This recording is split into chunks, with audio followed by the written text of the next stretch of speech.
สวัสดีครับมาพบกันอีกแล้วนะครับกิจกรรมสวดมนต์ความเพียรพระบิดายอดสิทธิลาวหลวงปู่ทวดผู้ร่วมกิจกรรมพดุงเดช B103 ครั้งที่ 94 วันที่ 11 กุมภาพันธ์ 2569 ครับ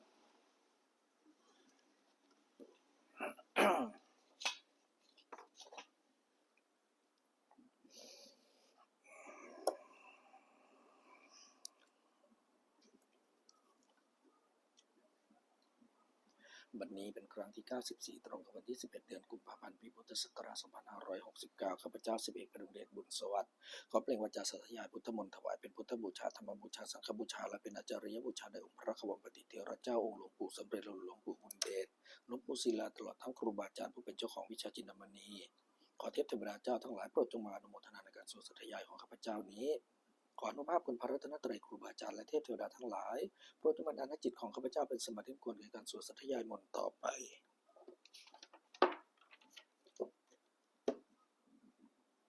บทสวดชุมนุมเทวดา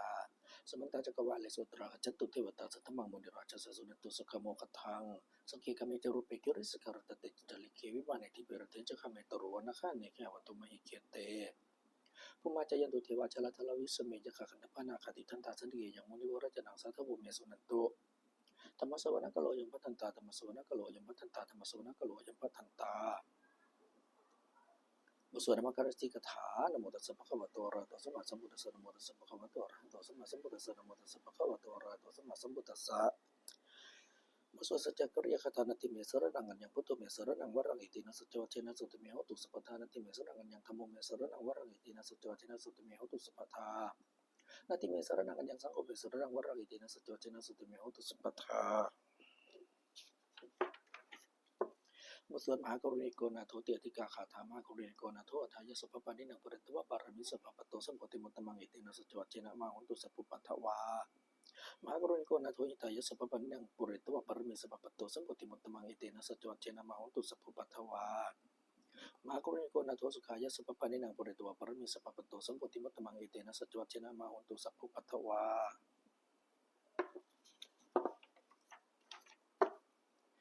สวดมหาสมัยสูตรที่ว่าเมสุตังเอกังสมัยยังภควาสเตสุมิหรติกเปลวัตุสมิมาเนมัตตาภิกขุสังเกนะสติมัจจมเตหิภิกขุสเตหิสเปเหวะอรหันเตหิทัสเสจุลกถาโตหิเทวตาจิโพเยนะสันนิปิตาหนติภควันตังทัสนายภิกขุสังคัญจาอัตโคจตุนังสุทวาสกายิกนังเทวนังเอตาหุสิยังโคภควาสเตสุมิหรติกเปลวัตุสมิมาเนมัตตาภิกขุสังเกนะสติมัจจมเตหิภิกขุสเตหิสเปเหวะอรหันเตหิทัสเสจุลกถาโตหิเทวตาจิโพเยนะสันนิปิตาหนติภควันตังทัสนายภิกขุสังคัญจายนุนามายังปิยนะภควาเตนุปัสสังกมายามะปัสสังกมิตวะภควโตสันติเกปเจกะทาภเสยามติอัตโคตเทวตาเสยทัพพินามะพละวะปริโสสมันติตังวะพังปุสารยะปุสาริตังวะพังสมินจยะเอวะเมวะสุทวาเสสุเทเวสุตริตาภควโตปุระตุปตุระหังสุอัตโคตเทวตาภควันตังวิวาเทตวะเอกมันตังทั้งสุเอกมันตังทิตาโคเอกเทวตาภควโตสันติเกยิมังทั้งอภิสิมหาสมัยยุบวนาสมิงเทวกายสมคตาอาคาตมหาอิมังธรรมสมัยยังกิตาเยวะอปราชิตสังคันติอัตโคปราเทวตาภควโตสันติเกยิมังทั้งอภิสิตรัตระภิกขวสมาทังสุตตังวัตโนจุกมกังสุสารทิวะเนตานิเกตวะอินทิโรยเนรคันติปติตาเตอัตโคปราเทวตาภควโตสันติเกยิมังทั้งอภิสิตเจตวะกิลังเจตวะปริขังอินทกิลังวะธรรมเมชาเตจรันติสุทวิมาลาจุกุมตาสุทันตาสุสุนัคติอัตโคปราเทวตาภควโตสันติเกยิมังทั้งอภิสิตเยเกจิพุทธังสรณังคตาเสนเตกมิสันติอปายะภูมิปหายมนุสังเทหังเตวกยังปริเรสันติเตอัตโคภควาภิกขุมันเตสีโพเยนะภิกขเวทัสสะสุลกถาตุสุเทวตาสันนิเบตาหนติทากตังทัสนายภิกขุสังคัญจาเยปิเตภิกขเวเหสุงติตมัทนังรันโตสมัสสมุทเตสัมปิภควันตนังเอตปรวายวะเทวตาสันนิเบตาเหสุงสยตปิมัยยังเอตระเยปิเตภิกขเวเปสันติอนาคตมัทนังรันโตสมัสสัมพุทธาเตสัมปิภควันตนังเอตปรวายวะเทวตาสันนิเบตาเปสันติสยตปิมัยยังเอตระยะจิกิสัมมิภิกขเวเทวะยนังนามานิติกิตยสัมมิภิกขเวเทวะยนังนามานิเตสิสัมมิภิกขเวเทวะยนังนามานิตังสุนันทาสาธุกรรมนัสิกโรธาปจิสามิเตเอวะเมนติติโคเตปิโกภควตุปัจจสุภควะเอตถาวจาสิโลกมโนกัสสมิยะถาภูมาตถาสิตาเยสิตากิริขภารามิตตาสมาหิตาบุตุสิหวะสเนนะโลภังสัพพิสัมปุโนตตมนัสสะสุทวิปัสสนามนาวิลาปิโยปัจจสเตยตวะเวเนกเปลวัตเวตโตมันเตยิสัทธาสโอเกสัสเนระเตเทวกยาภิกขุเตวิชาตาภิกขวติจัตตปะมะกโรสุตพุทธสัสสะนังเตสัมปตโรยนังโนสานัสสนัง อเปเกสตมัทคุงสาสังอัฏฐสตริงสตังเอเกสาสนังมนุสานามัตสุงอเปเกนะตมัทคุงทิสัสสะปะมุตาหุงตัจสุภังปิญญาโยกิตวานะจักคุมาตตัวมันตะยิสุทัสโสเกสะสะเนรเตเทวะกยาปิกนะเตวิเชตะปิกโวเยวะกิตยิสะเมกิระหินุปปัสโสสตาสาสาวะยะคาภูมากะปิลวัตวายติมันโตจิติมันโตวันนวันโตสัสสิโนมัตตมะนาภิกโมภิกุณังสมิติวนังชัสสะหาสาหิมะวะตายะคะนานาตวนิโนอิติมันโตจิติมันโตวันนวันโตสัสสิโนโมทัมมานาภิกโมภิกุณังสมิติวนังสัตตะกิราติสหสายะคะนานาตวนิโนอิติมันโตจิติมันโตวันนวันโตสัสสิโนโมทัมมานาภิกโมภิกุณังสมิติวนังอิเจเตโสลังสัสสะหาสายะคะนานาตวนิโนอิติมันโตจิติมันโตวันนวันโตสัสสิโนโมทัมมานาภิกโมภิกุณังสมิติวนังเวสามิตาปัญจสัตตายะคะนานาตวนิโนอิติมันโตจิติมันโตวันนวันโตสัสสิโนโมทัมมานาภิกโมภิกุณังสมิติวนังกุมพิโรราชอิโกเปโรลสนิเวสนาวิเยยุนังสัตตะสัสสังยะคะนังปะยรูปัสติกุมพิโรราชอิโกสุปคัสสมิติวนังปุริมันจติสังราชาตเตรุโหปสัสติขันธปนังอธิปติมาราชายสติสุปตปิตสัพพะมุนทนามามะปะลาติมันโตชิติมันโตวันวันโตสัสสิโนโมทัมมานาภิกโมภิกุณังสมิติวนังตะกีนันจติสังราชารุญญะโหตปัสสติกุมันทนังอธิปติมาราชายสติสุปตปิตสัพพะมุนทนามามะปะลาอิติมันโตจิติมันโตวันวันโตสัสสิโนโมทัมมานาภิกโมภิกุณังสมิติวนังปัจจิมันตติสังราชาเวรุปโคปสัสตินะขันังอธิปติมาราชายสติสุปตปิตสัพพะมุนทนามามะปะลาติมันโตจิติมันโตวันวันโตสัสสิโนโมทัมมานาภิกโมภิกุณังสมิติวนังอุตรันจติสังราชากุรุตปัสสติยะขันังอธิปติมาราชายสติสุปตปิตสัพพะมุนทนามามะปะลาติมันโตจิติมันโตวันวันโตสัสสิโนโมทัมมานาภิกโมภิกุณังสมิติวนังปุริมาทิสังตตระโททกินะบุรุจโกปจิเมนะวิรุปโกกุโรตรังทิสังยโตระเตมหราชาสมันตาติโตรทิสาตัตละมานะทังสุวรรณิกเปลวัตเวเตสังมายาวิโนทัสสะโคจนิกาสตามายาโกเตนโตเวเตนวิปุจวิปุโตสหะจันทโนกรรมเสโตจกินโนขนุนิคันุจปนาโทปปัญโยจะเทวสุโตจะมาตาลิติตะเสโนจะคันตโพนะโลราชาธนุสุโพaku mencasiku jawa timpa ru surya jasa te jenje jara jeno kana pasara jupi motam manabi kamu biku lang semiting wenang ataku nama sana kabe salah satu caka kabra setara aku baya kasa jupi jemana tetara aku nak kaya sesinurwan nama nak ucupa ka semiting wenang ya nak kara cesa saran titipati capati sejak kue aja sate wana macam peta citra supena tite sana mangabe yang terhana kara cana masih supena tu kima makasi putho sanai wajai bo yang tanah khas supena sarana makang suputangจิตาวจิระเทนะสมุทังสุราสิตาปโตวสวัสติติมันโตยสัสสิโนกัลกัญจามาบิสมาสุราทังเวคสาเวปจิตติสุจิตติจัปหาราโทนัมจีสาสตันจปริปุตตนังสเปเวโรจนมกาสันนิตวะปลิงเสนังโรปตวะปะขมงสมโยธานิพันติภิกขุนังสมิติวนังอโปจะเทวาปฏิวิจเตโชวโยยทาขมงวรุณาวรุณาเทวาสมุจยัสสาสามิตากรุณากยิกาคูเทวายัสสิโนทัสเสเตทะทายะสเปนะนะโตนิโนติมันโตจิติมันโตนะวันโตสัสสิโนมัทธมนาภิกขุมภิกขุนังสมิติวนังเวนดูจะเทวาสาลีจะสมาจะตุเวยมาจันทสุเปสาเทวาจันทมาคูบรกิตาสุเรสุเปสาเทวาสุเรมาคูบรกิตานักขันนิปุรกิตวาคูมัทวลากวสนังวสุเสโทโคปะขบริตโทตัสเสเตทะสากายสเปนะโตนิโนติมันโตจิติมันโตนะวันโตยาสัสสิโนมัทธมนาภิกขุมภิกขุนังสมิติวนังอัฐกุสปุเทวาชลมัคคิสิขาริวาริทกาจโรชาจุมาปุปนิปัสสิโนวรุณาสัทธรรมจันตุตาจานิจกาสุรยรุจิระakuวัสวริสิโนทัสเสเตทัสตากายสเปนะโตนิโนอิจิมันโตจุติมันโตนะวันโตยสัสสิโนมัทธมนาภิกขุมภิกขุนังสมิติวนังสมณมนุสามนุสุตตมะกิตาปตุสิกาakuมโนปตุสิกาทัพพุรโยเทวายะจารุตวสิโนปรคามะปรคะakuเทวายะสัสสิโนทัสเสเตทัสทากายสเปนะนะโตนิโนอิจิมันโตจุติมันโตนะวันโตยสัสสิโนมัทธมนาภิกขุมภิกขุนังสมิติวนังสุกากรุมารุณาคูคณะสาสังตตะเทยะปมุขะคูเทวาวิจักขณะสัทธมตาหรกชามิสกาเจสสิโนทะยังอาคาปจุโนโยทิสาวิวัสเตตัสเสเตทัสทายาสเปนะนะตมริโนอิติมันโตจุติมันโตนะวันโตสัสสิโนมัทธมนาภิกขุมภิกขุนังสมิติวนังเขมิยาตุสิตายามากตกาจายสัสสิโนลัมปิตกาลมัสสิทธาจุติธรรมาจะอาสวานิมานารติโนอากูอัฏฐกุปรณิมิตาทัสเสเตทัสทายาสเปนะนะตมริโนอิติมันโตจุติมันโตนะวันโตสัสสิโนมัทธมนาภิกขุมภิกขุนังสมิติวนังสติเตตวันนี้กายาสุเพนะตัวนี้โนนามันนวายนะอาคันจุงเยจันเยสัตถิสาสามพระพุทธชาติมัคคิลังโอคัตินามานาสวังเกโมขัตรังนาคังจันทวสิตาติตังสุพรมาปรมาโตจัปุตตาติมโตสัสนังกุมโรติโสจัสุภคัสมิติวานังสัสพรมาโลกังมาปรมาปิวิติปวันโนจุติมันโตปิสมากายโยสัสสิโสทัสสิตาอิสระคูปัจเจกวะสวัตติโนเจสันจัมมัจจโตอาคาริโตปริวาริโตเตตัสเปปิกเตสินเตสิเวสพรมเกมรเสนาปิกมิปัสสกันนะสมันติยังนิตกันนะพันธตารังกินะพันธมัตุวสมันตาปริวาริธรรมวมุนจิตโกจินังอจิตธรรมะเสนกันนะเสนังเปสยิปนินาตละมัจจสารกตวานะเประวังยะทัพพุสุโกเมโกตายันโตสวิจุโกตาสุปัญญาติสังกุโตสิยังวะเส ตัจจสปังอภิญญายาวกิตวานะจักขุมัตโตมัตยิสตาสกิสสะเนรเตมาราเสนาภิกขเตวิชาภิกขโวเตจาตปะมะกนุสุตวาพุทธสัสสะสนังวิตราเจหิปะกะมงเนสังลุมะปิอิจยุงสเปวิจิตสังขมาพยาติตายะสัสสิโนโมทันติสัพโพเตหิสวะกะเตชะเนสุตาเต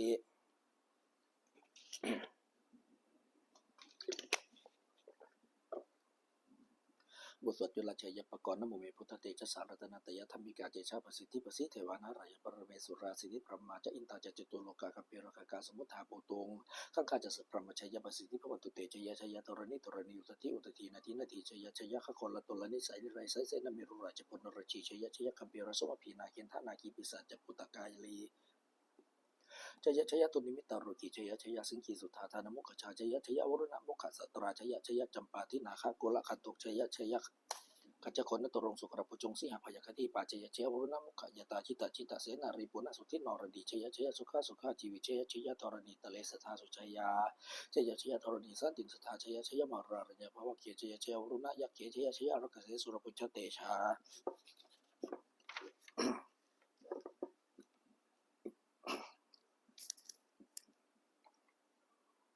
ชยเข้าไปครับชยพระมินทขณะชยราชาธิราช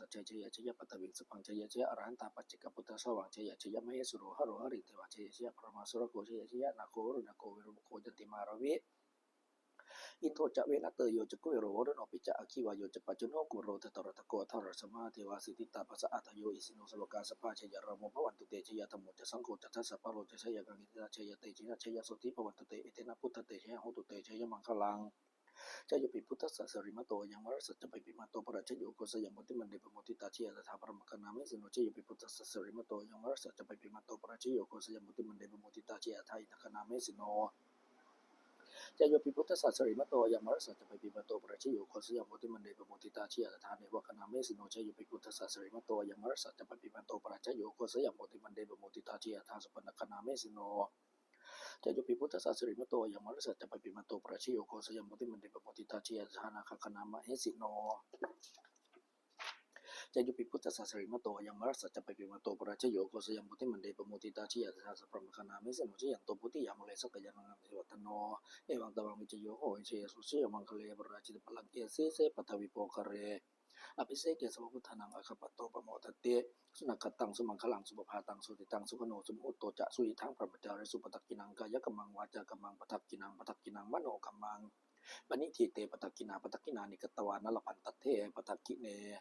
เตทลัทธาสุกิตารุณหพุทธศาสเนโรคาสุกิตาโหทาสเปยติพิสุนันตุโพนโตเยเทวาสมิงธาเนติกตาทิกายุกาสทาโหตุสุกิตาโหตุสัพพทารักันตุสัพพสัตนังรักันตุจีนาสาสนังยากจิปตนาเตสังสเปปุเรนตุมโนรถายุตกาเลปวัสันตุวสังวสาวรากาโรคาจุปัทวาเตสังนิวาเรนตุจัสสปทากายสุขังกิตสุขังอรหันตุยะธาระหังบทสวดธรรมนิยมสุตตังเอวเมสุตังเอกังสมัยังภควาสาวัติยังวิหารติเชตวเนหปิติกสารมิตรตะโคภควาภิกขุมันเตสิภิกขโวติพันเตติเตภิกขุภควโตปัจจสุภควายตถโวจาอุปาทวาภิกขเวตถาคตนังอนุปาทวาตถาคตนังติตวสาธาตุธรรมติตตาธรรมนิยมตาสเพสังขรานิจติตังตถาคโตภิสมุจติภิสเมติภิสัมโพจิตวาภิสเมตวาจิกติเทเสติปัญญเปติปัตถเปติวิวารติวิภัจติอุตนีกโรติสเพสังขรานิจติอุปาทวาภิกขเวตถาคตนังอนุปาทวาตถาคตนังติตวสาธาตุธรรมติตตาธรรมนิยมตาสเพสังขราทุกขติตังตถาคโตภิสมุจติภิสเมติภิสัมโพจิตวาภิสเมตวาอาจิกติเทเสติปัญญเปติปัตถเปติวิวารติวิภัจติอุตนีกโรติสเพสังขราทุกขาติอุปาทวาภิกขเวตถาคตนังอนุปาทวาตถาคตนังติตวสาธาตุธรรมติตตาธรรมนิยมตาสเปธรรมานัตติตังตถาคโตภิสมุจติภิสเมติอภิสัมโพจิตวาภิสเมตวาจิกติเทเสติปัญญเปติปัตถเปติวิวารติวิภัจติอุตนีกโรติสเปธรรมานัตติอิทัมโวจะภควาตมนาเตภิกขุภควโตภสิตังอภินันทุนติบทสวดพระเตกรัตคาถาติตังนานาวะขเมยยานปฏิกังเขนาคตังบุคคลไม่ควรตามคิดถึงสิ่งที่ล่วงไปแล้วโดยอะไรและไม่พึงพะวงถึงสิ่งที่ยังไม่มาถึงยะตติตัมปินันตังอปตัญจะอนาคตังสิ่งเป็นอดีตก็รับไปแล้วสิ่งเป็นอนาคตก็ยังไม่มาปัจจุบันนันจะโยธรรมังตถาวิปัสสติอสังนิรังอสังกุปังตังวิธามานุปโรเย ผู้ใดเห็นธรรมะเกิดขึ้นเฉพาะหน้าในที่นั้นอย่างแจ่มแจ้งไม่งอนแง่นคลอนแคลนเขาควรพอกพูนอาการเช่นนั้นไว้ชื่อว่ากิจจะมาตัมมังโกจันยามรณังสู้เหความเพียรเป็นกิจที่ต้องทำวันนี้ใครจะรู้ความตายแม้พรุ่งนี้นาหิโนสังคารันเตนะมหาเสเนนามัจจุนาประการประเพียนตมัจจุราซึ่งมีเสนามากย่อมมีสำหรับเราเอวังวิหาริมัตตปิงโหรัตตมตันที่ตังเวปเตกระตุติสันโตจิกขเตมุนิเตผู้นี้ผู้สงบย่อมกล่าวเรียกผู้มีความเพียรอยู่เช่นนั้นไม่เกียจคร้านกลางวันกลางคืนว่าผู้เป็นอยู่ไม่เพียงราตรีเดียวก็น่าชม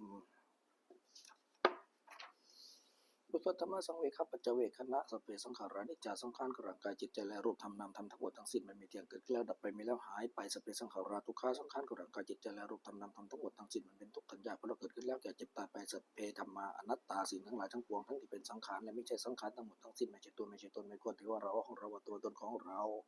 ทุกอย่างชีวิตต่างชีวิตเป็นข้องมาอย่างยินทุกอย่างมรณะคนตายเป็นข้องอย่างยินว่าเจ้ามาอย่างบริตพังเราจะพึงตายเป็นท้ายมรณะประโยชน์สั่งมีชีวิตต่างชีวิตของเรามีความตายเป็นที่สุดรอบชีวิตต่างมีอันนี้อย่างชีวิตของเราเป็นข้องไม่เที่ยงมรณะมีนี่อย่างความตายของเราเป็นของเที่ยงวัตถุปฏิจจสังเวชยังกายโยอจิรังราคายนี้มีต่างอยู่นานในเปตวิญญาณครั้นปราศจากวิญญาณจุดตัวนั้นก็ทิ้งเสียแล้วที่เสียสติจากนอนทับปฐวิงซึ่งแผ่นดินกลิงครังอยู่ว่าเปล่าดังว่าต้นไม้และท่านฝืนนิรัตถังหาประโยชน์ไม่ได้นิจาวัตสังขาราสังขารทั้งหลายมีเที่ยงเอาปัทวายธรรมมีโนมีความเกิดขึ้นแล้วมีความเสื่อมเป็นธรรมดาวจิตวาในรสชั้นติครั้นเกิดขึ้นแล้วย่อมดับไปแต่สร้างบุปผสมุสุโขความเป็นสงบระงับสังขารทั้งหลายเป็นสุขอย่างยิ่งสัพเพสัตตามรันติจัตสัตว์ทั้งหลายทั้งปวงกำลังตายอยู่มะเร็งสุจามะเร็งสเรที่ตายแล้วกำลังจะตายจะให้ว่างบริษัทไม่เราอยากตายนั้นเหมือนกันนาทีมีแต่สร้างสยบความสงสัยในความตายนี้จะไม่มีแก่เราเลย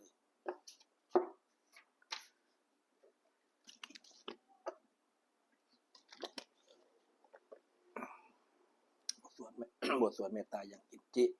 อย่างกินที่กุศลังกัมมังสัพเพหิปะเตหิกตังปุญญังโนอนุโมทันโตสนันตุปุณโตเยเทวะสมิงทาเนอธิกตาทีคายุกาสตาหุตุสุกิตาหุตุทุกขปมุญจันโตมาตาปิตาสุขิตาหุตุทุกขปมุญจันโตสเปยติกาสุขิตาหุตุทุกขปมุญจันโตสเปอายติกาสุขิตาหุตุทุกขปมุญจันโตสเปปิสาสเปยคาสเปเปตาสุขิตาหุตุทุกขปมุญจันโตสเปจาริยุปชายสุขิตาหุตุทุกขปมุญจันโตสเปนักตาสุขิตาหุตุทุกขปมุญจันโตสเปเทวาสุขิตาหันตุทุกขปมุญญันตุสเปสัมมตินังสมิทันตุโวบทสวดบูชาหลวงปู่ทวดนะโมโพธิสัตว์อคันติมายะติภควานะโมโพธิสัตว์อคันติมายะติภควานะโมโพธิสัตว์อคันติมายะติภควาปฏิทานคาถายาเทวตาสันติวิหารวาสินีทุเปคะเรโพธิคะเรตหิงตาธรรมทาเนนะภวันตุปุจิตาโสติงกโรนเตทวิหารมันดเลเทราชมัชฌานาวกาจปิขโวสารมิกาธนาปฏิอุปัสสกาคามาจเตสานิคามาจิสราสปารพุตาสุขิตาภวันตุเตชะลาปุชาเยปิจาอันดสัมภวาสังเสตชะตาทโวปปติกานิยยานิกังธรรมวรังปฏิจเตสเปปิทุกขสักกโรตุสังขยังตตุจิรังสตังธโมธรรมัทราจะปุคลาสังโฆโหตุสมะควาทายะจะหิตายะจะอัมเหระคตุสัทธโมสเปปิธรรมจาริโนมุติงสัมปะปุเนยมัทเมริยปะเวทิเตปัสนาโหตุสเปปิปานิโนพุทธศาสเนสมาธารังปะเวชันโตกาเลเทโวปวาสตุบุติภาวายสัตนังสมิทังเนตุเมธนิงมัตตปิตาจัตระชังนิจังระคันตุปุตตะกังเอวังธเมนราชโนปชังระคันตุสัพพทาเทวตาโยชนะคถาทุกขปตาจนิทุกขาพยปตาจนิพยาโสกปตาจนิโสกาโหตุสเปปิปานิโนเอตวตาจามหิสัมปตังปุญญสัมปทังสเปเทวานุโมทันตุสัพพสัมปติสิทธิยาธนังทัทันตุสัทยาสีลังระคันตุสัพพทาภาวนาพิรตาโหตุขจันตุเทวตาคตาสุมังคลคถาโหตุสัพพังสุมังคลังระคันตุสัพพเทวตาสัพพพุทธานุภาเวนะสุธีโหตุนิรันตรังโหตุสัพพังสุมังคลังราคันตุสัพพเทวตาสัพพธรรมานุภาเวนะโสทิโหตุนิรันตรังโหตุสัพพังสุมังคลังราคันตุสัพพเทวตาสัพพสังฆานุภาเวนะโสทิโหตุนิรันตรังสเปพุทธาภลปตาปัจเจกานันจะยังพลังอรหันตานันจะเตเจนระคัมมันตามิสัพพโสสเปพุทธาภลปตาปัจเจกานันจะยังพลังอรหันตานันจะเตเจนระคัมมันตามิสัพพโสสเปพุทธาภลปตาปัจเจกานันจะยังพลังอรหันตานันจะเตเจนระคัมมันตามิสัพพโสสเปพุทธาภลปตาปัจเจกานันจะยังพลังอรหันตานันจะเตเจนระคัมมันตามิสัพพโสสเปพุทธาภลปตาปัจเจกานันจะยังพลังอรหันตานันจะเตเจนระคัมมันตามิสัพพโสสเปพุทธาภลปตาปัจเจกานันจะยังพลังอรหันตานันจะเตเจนระคัมมันตามิสัพพโสสเปพุทธาภลปตาปัจเจกานันจะยังพลังอรหันตานันจะเตเจนะระคัมมันทามิสัพพโสสเปพุทธาภลปตาปัจเจกานันจะยังพลังอรหันตานันจะเตเจนะระคัมมันทามิสัพพโส สพเพพุทธาภลปตตาปเจกานันจะยังพลังอรหันตนันจะเตชนะราคามันธามิสัพพโสด้วยอำนาจแห่งบุญกุศลที่ข้าพเจ้าได้สวดสาธยายพระพุทธมนต์นี้ข้าพเจ้าขอน้อมกล่าวที่ถวายเป็นพระราชกุศลแด่สมเด็จพระนางเจ้าสุริกิติ์พระบรมราชินีนาถพระบรมราชชนนีพันปีหลวงผู้เสด็จสู่สวรรคาลัยขอให้ทรงแห่งบุญกุศลนี้จงเป็นสรรเสริญผลแก่ข้าพเจ้าและกล้าปลอดภัยจากทุกโศกโรคภัยอันตรายทั้งปวงให้มีแหล่งรายได้สุจริตมั่นคงเป็นสมาธิมันชอบทำคำว่าไม่มีหยุดยากจนขออย่าได้มีแก่ข้าพเจ้าขอให้ข้าพเจ้ามีสมาธิที่ตั้งมั่นในพระธรรมคำสอนให้องค์สมเด็จพระสัมมาสัมพุทธเจ้าดำรงอยู่ในความดีงามตลอดกาลนานอีกทั้งขอเทพเทวดาทั้งหลายผู้ได้อนุโมทนาสาธุการในบุญกุศลนี้โปรดประสิทธิ์ประสาทพรน้อมส่งอนุภาพแห่งมงคลไปสู่วัตถุมงคลพระปิตายอดเศรษฐีทั้งฝ่ายไทยและฝ่ายลาวรวมถึงวัตถุมงคลทั้งปวงที่สามสิ่งอมูลเลตได้จัดสร้างขึ้นให้เป็นด้วยพุทธานุภาพเทวานุภาพและฤทธานุภาพอันศักดิ์สิทธิ์อำนวยผลให้เป็นสิริมงคลแก่ผู้ครอบครองและประชาชนทุกประการเถิด